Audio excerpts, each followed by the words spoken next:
Bienvenido una vez más a otra entrega de El Contacto Cristiano. En este programa hacemos un énfasis especial en el estudio de la Palabra de Dios porque creemos que la Biblia contiene principios divinos que son fundamentales para nuestra vida. Por eso queremos regalarle una serie de estudios bíblicos que usted debe pedir a la dirección que le daré en unos minutos. Sin más, ya está listo Ricardo para guiarnos en el estudio del día de hoy. Adelante, Ricardo. La gracia de Dios es suficiente para los peores pecados que podríamos cometer. Ese es el anuncio gozoso de las Escrituras cristianas. El profeta anunció en Isaías 1:18, «Si vuestros pecados fueren como la grana, como la nieve serán emblanquecidos». El apóstol Pablo nos dice en Romanos 5:20, «Cuando el pecado abundó, sobreabundó la gracia». Hay esperanza para el más vil pecador.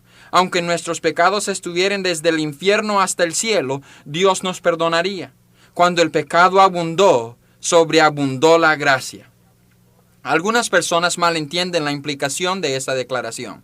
Ellos razonan mal, pensando que pueden magnificar la gracia de Dios por medio de pecar más. Piensan que deben pecar porque cuando Dios les perdona, su gracia será manifestada grandemente.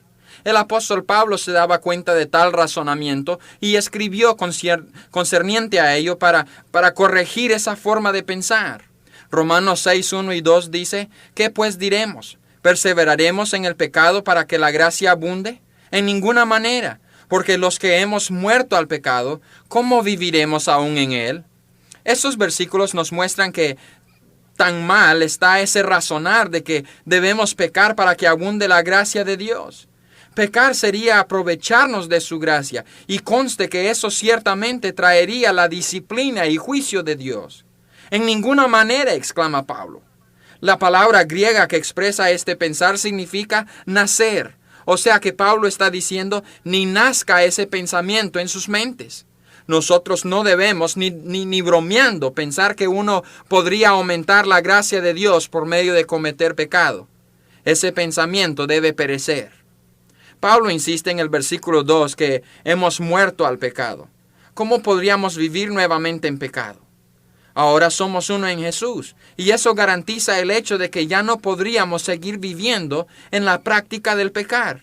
Deseo que observemos este principio espiritual que surge de lo que terminamos de hablar. La unión en Cristo Jesús hace que el pecado sea una imposibilidad moral. Pensemos por unos momentos en lo que significa ser cristiano. No es más que una unión íntima y personal con Dios en Cristo Jesús. Cristo y el cristiano llegan a ser uno en esa relación redentiva. El hombre es una criatura de 3 fases. Él tiene un espíritu, un alma y un cuerpo. El espíritu del hombre es inmortal. Es en el espíritu que el hombre puede encontrarse con Dios y llegar a conocerle. Es el espíritu del hombre que está muerto por rechazar a Cristo, pero que es vivificado cuando le recibe como Salvador. El alma del hombre es su personalidad, la parte central de su ser. Ahí operan la mente, emociones y voluntad. Es en la función del alma que el hombre llega a ser consciente de sí mismo.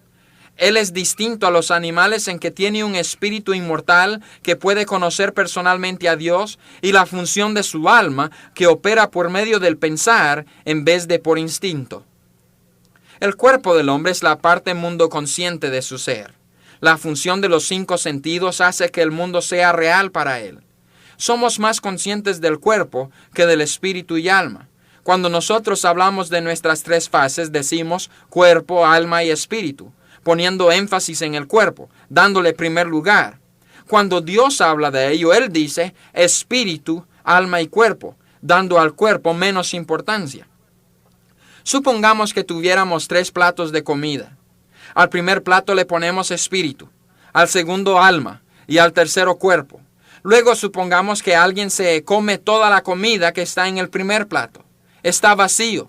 El espíritu está ahí, pero no tiene nada. Y esa es la condición de la persona que no tiene su confianza en la persona de Jesús. Su espíritu está vacío. La Biblia llama a esta vacíez del espíritu muerte espiritual.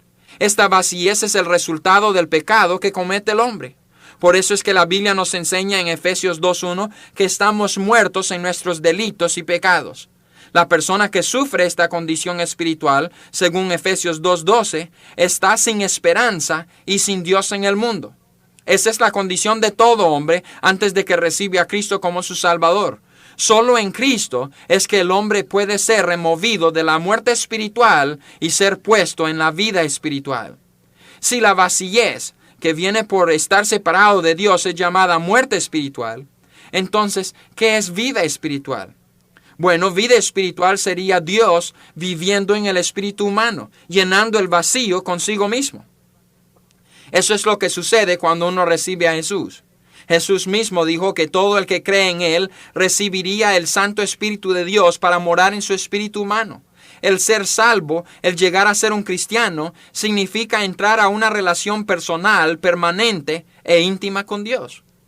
El apóstol Pablo testificó que a consecuencia de su fe en Jesucristo ya no vivía él, sino que Cristo vivía en él. En el momento que uno recibe a Jesús, la persona muere en cuanto al pecado y a sí misma. La persona es resucitada a Dios y a justicia. Pablo lo expresa de la siguiente manera en Efesios 2:4-10. Pero Dios, que es rico en misericordia, por su gran amor con que nos amó, aun estando nosotros muertos en pecados, nos dio vida juntamente con Cristo. Y juntamente con Él nos resucitó y asimismo nos hizo sentar en los lugares celestiales con Cristo Jesús, para mostrar en los siglos venideros las abundantes riquezas de su gracia en su bondad para con nosotros en Cristo Jesús.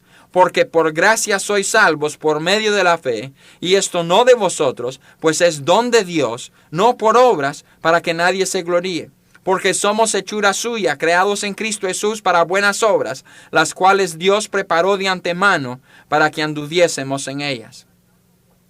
Cuando se salva un pecador, el Espíritu Santo hace residencia en su espíritu humano. El Espíritu de Dios vive ahí desde ese momento en adelante.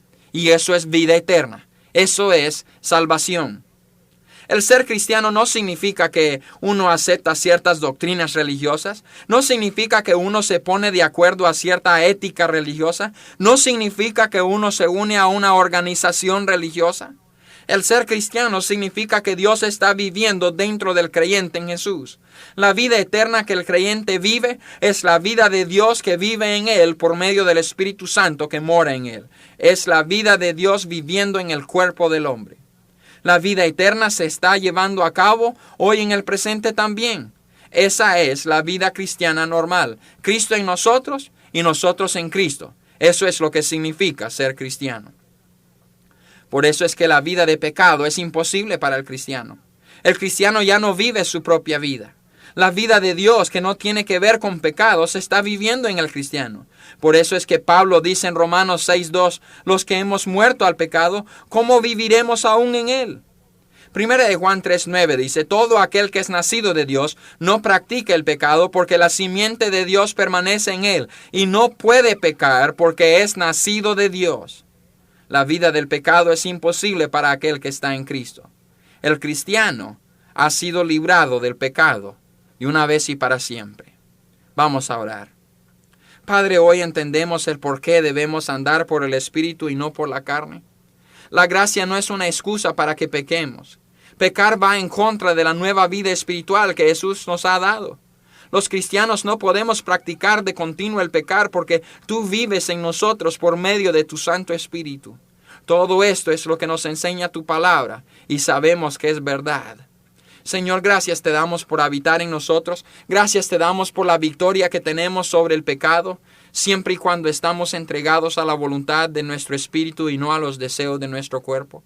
Abra nuestra mente para que podamos comprender, porque te lo pedimos en el nombre de Jesús. Amén.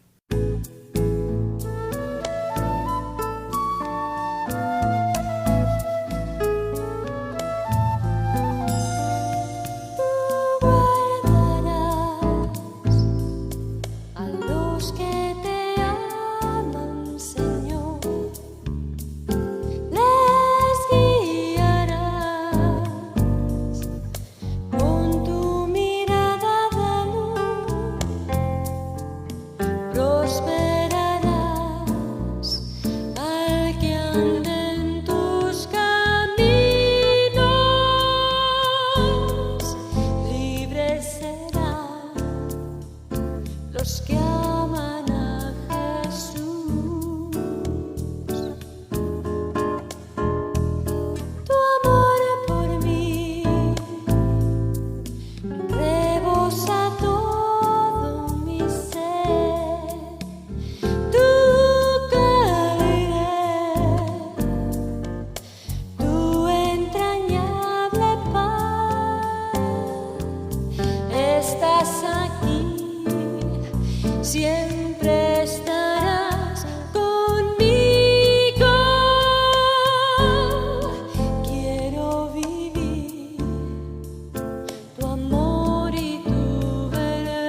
Gracias, Ricardo, por esa meditación tan especial.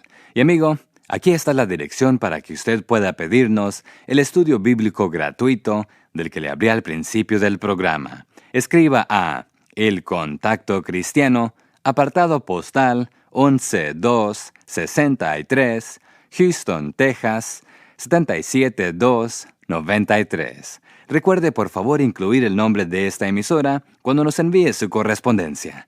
Nuevamente, nuestra dirección es El Contacto Cristiano, apartado postal 11263, Houston, Texas, 77293. Esta fue una producción de la Asociación Bautista Misionera de América. Gracias por sintonizarnos el día de hoy. Confiamos, Dios mediante, en que nos volveremos a encontrar en nuestro próximo programa para disfrutar nuevamente de El Contacto Cristiano.